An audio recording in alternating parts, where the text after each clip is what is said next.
Artificial Frontier Podcast. Okay, so ready to dive into this whole Iran-Contra thing? Oh, yeah. We're talking a scandal that rocked Reagan's White House. I mean, seriously. With enough twists and turns to make your head spin. Declassified documents, first-hand accounts. We even found a song about shredding. What? Seriously? Oh, yeah. Get ready to untangle this web of Cold War anxieties, covert ops hostages, caught in the middle of the whole 9 yards. It's crazy, though, right? This whole thing, this one event, it's like this tangled knot of secret deals and political maneuvering. Right. But it all speaks to these much bigger issues, you know, like the ethics of getting involved in other countries' business, the shadowy world of covert operations. Oh, yeah. And then the whole question of how power really works in a democracy. It's fascinating stuff, really. Okay, so let's set the scene for everyone. It's the 1980s, Cold War tensions are running high. Right. And the U.S., under Reagan, is taking a hard line against communism both at home and abroad. Right, and that's where Nicaragua comes into the picture. See, the Sandinista National Liberation Front, they overthrew the U.S.-backed Somoza dictatorship in '79. And the Sandinistas, they were socialist, but they had a lot of international support. Many saw them as a force for good, you know, bringing much-needed changes to a country that had been ruled by a brutal regime for a long time. But the U.S. saw it differently. Oh, totally. The Reagan administration saw the Sandinistas as a threat, plain and simple. They were like a dangerous communist foothold right there in the Americas. Okay. They were afraid of this so-called domino effect, you know? Like if Nicaragua falls to communism, all these other countries in the region are going to follow suit. Right. I see. So they had to draw a line in the sand. And that's where the Contras come in. Exactly. They were the guerrilla group fighting to overthrow the Sandinistas with direct support from the U.S. Okay, so to really understand the Contras, you got to understand that it wasn't just one big group, you know? Okay. It was complicated. There were all these different factions, and the U.S. strategically chose to back certain ones over others, often made up of former Somoza National Guard members. Interesting. So these were people who had been part of the very regime that the Sandinistas overthrew. Exactly. And that's where it gets really interesting, right? People knew about Somoza's reign, the brutality, the human rights abuses, and yet those were the people the U.S. decided to get in bed with. And their tactics were often brutal as well. We were talking about economic sabotage, the mining of Nicaraguan harbors, even targeted attacks on civilians. It's important to remember the state Nicaragua was already in. You know, they were still dealing with the aftermath of years of dictatorship and a devastating earthquake. And on top of that, you have these targeted attacks on their infrastructure, their people. Right. These actions, often attributed to the Contras, caused international outrage. It really puts it into perspective, right? Yeah. These weren't just political maneuvers on some chessboard. This was real life with real consequences for the Nicaraguan people. Absolutely. And it wasn't just happening in Nicaragua either. Don't forget about the sanctuary movement here in the U.S. Thousands of everyday Americans, church groups, students, you name it, they risked arrest to help Central American refugees, many of whom were fleeing the very violence that the U.S. was involved in creating. It was a powerful grassroots movement for sure, and a stark reminder of the very human cost of these policies. And all of this is happening against the backdrop of this global ideological struggle, with the U.S. determined to stop the spread of communism at any cost. Which leads us to the heart of it all, the Iran-Contra Affair, a secret arms deal that would make headlines around the world. This is where things get really complicated, Yeah, right? but- The U.S. has a problem. American hostages are being held captive in Lebanon by groups with ties to Iran. Right. Meanwhile, Iran's stuck in a brutal war with Iraq. They desperately need weapons, but there's an international arms embargo in place. So the Reagan administration, in a move of almost unbelievable audacity, decided to kill two birds with one very controversial stone. Okay, I'm listening. They came up with this plan to sell weapons to Iran, illegally, by the way, and use the profits to secretly fund the Contras, which was also illegal because Congress had explicitly forbidden it. God, about a tangled web. Right. And right at the center of it all is this guy, Lieutenant Colonel Oliver North, a decorated Marine and National Security Council staffer. He becomes the face of the scandal, the guy running the operation, taking orders, shredding documents. His testimony before Congress during the Iran-Contra hearings is something else. Really? Oh, yeah. Right. He admits to misleading Congress, destroying evidence, the whole 9 yards. Wow. But throughout it all, he's defiant, you know, Yeah. claiming he was acting in the national interest.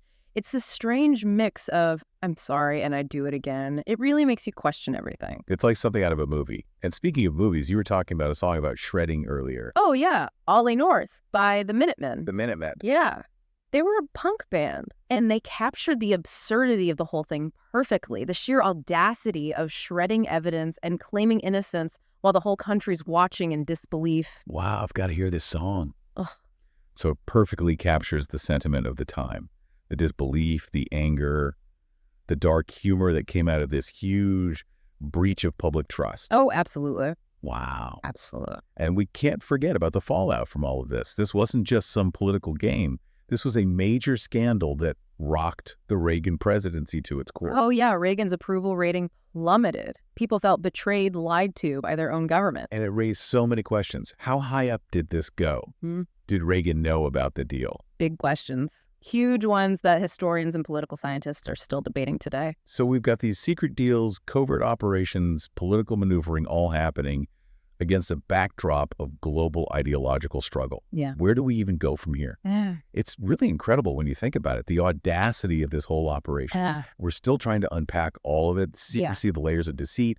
But before we get too far ahead of ourselves, Right. I think it's important to step back for a second and really think about the human cost of the Iran-Contra affair. I agree completely. It's so easy to get lost in the weeds, geopolitical strategy, political intrigue, all of that. Absolutely. But we can't forget that this is ultimately about real people. Right. People whose lives were changed forever by these events. And no one embodies that more than Jose Francisco Ora. Oh, right. Yeah. His story, we mentioned him earlier, born in Nicaragua, right in the thick of the Contra War, with a treatable condition clubfoot. Right.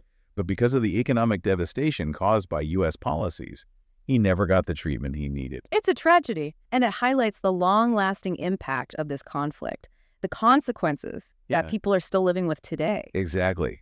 Imagine being born into a country already struggling with poverty and inequality. Right. And then to have this brutal war imposed on top of that, funded in secret by a foreign power. It's awful. And Jose's story is just one of many. The war in Nicaragua left tens of thousands dead, many of them civilians. Countless others were displaced, creating a refugee crisis that spread throughout the region. And then there are the allegations of drug trafficking.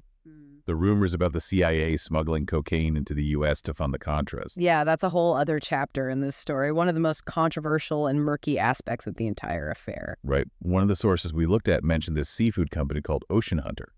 It was allegedly a front for smuggling weapons to the Contras. Right, Ocean Hunter. But there were also whispers of drug trafficking. Oh, wow. I see. Ocean Hunter really became this symbol of the shadowy world of covert operations, where nothing is as it seems. It's almost impossible to know for sure what role, if any, they played in drug trafficking. Right. But the fact that they existed at all tells you a lot about how far the U.S. government was willing to go to get what they wanted. It really does. It's a tangled web. Yeah. And it raises these really uncomfortable questions about whether the ends justify the means. But even if we set aside the immediate impact on Nicaragua, the Iran-Contra affair had huge implications for U.S. foreign policy and for the public's trust in their government. Absolutely. It really eroded public trust in the Reagan administration. And it raised serious questions about the limits of presidential power.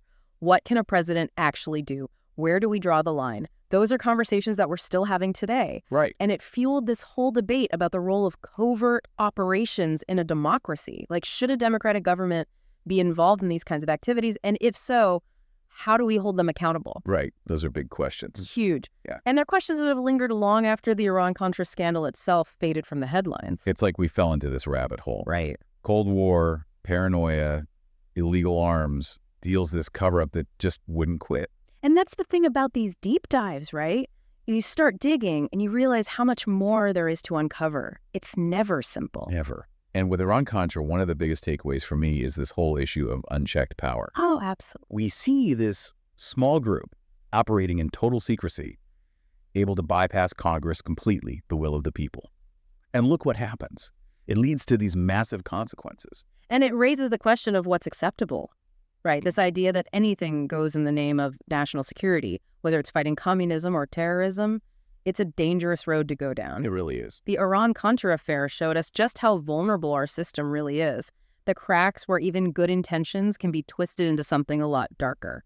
Yeah, and it challenges this whole idea of American exceptionalism, this image we have of the U.S. as this shining beacon of democracy spreading freedom and justice around the world. Right. But then you have these events, the Iran-Contra Affair, and so many other interventions, and it reveals a much more complicated truth. We need to be honest about that complexity, I think. Yeah. We have to question the stories we tell ourselves about our own history and be willing to confront the uncomfortable parts of U.S. foreign policy. What about accountability? Even though this was a huge deal, a massive scandal, it seems like very few people actually faced any real consequences. Yeah, that's a pattern we see again and again, isn't it? This lack of accountability. And it just erodes public trust. Makes it incredibly difficult to learn from these mistakes and make sure they don't happen again. Right. So, to bring it all back to the present, Okay. what can the Iran-Contra affair teach us about U.S. foreign policy today? I mean, it happened decades ago, but does it still resonate? Absolutely. It's shocking how relevant it still is. We see those same impulses to intervene militarily, often covertly, in countries that are considered a threat to U.S. interests. Right. And the rhetoric is often the same too, spreading democracy, freedom.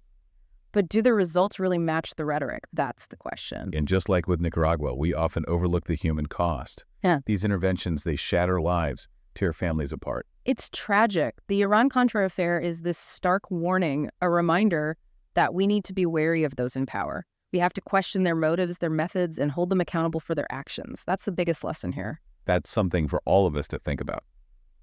We've just scratched the surface here, but hopefully this deep dive has given you a better understanding of the Iran-Contra affair. All the complexities. Artificial Frontier Podcast.